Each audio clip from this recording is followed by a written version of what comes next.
TVB 封殺叛將，孫軒德宗變炮灰。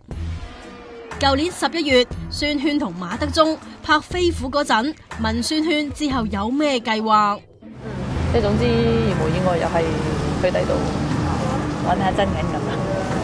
我都還晒債啦，公司都今年唔使再拍住都得。梗係因為喺9月，王維基嘅人已經揾佢過檔城市電訊，下個月開嗰個免費電視台，一個去意已決，一個仲真係過咗檔，搞到呢套本來幾有睇頭嘅劇，命運同之前天與地一樣，被安排喺炮灰時間，喺禮拜6同日出街。有咁嘅安排，好似係 TVB 嘅突破，其實係親疏有別就真。力肯王維基個台嗱嗱聲清晒叛將拍落嘅存貨。不過監製林之華尋日就死撐，話當時已經知係咁，所以拍攝形式似外國劇，1集半個鐘講一單 case， 當俾自己同觀眾一個新嘗試。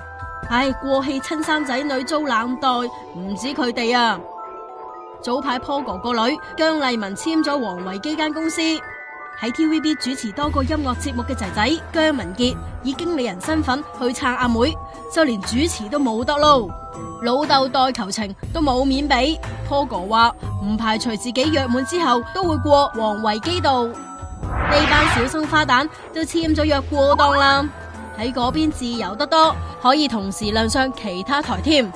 索女美琪 BB 下個星期仲會開始上訓練班，準備再戰電視圈啊！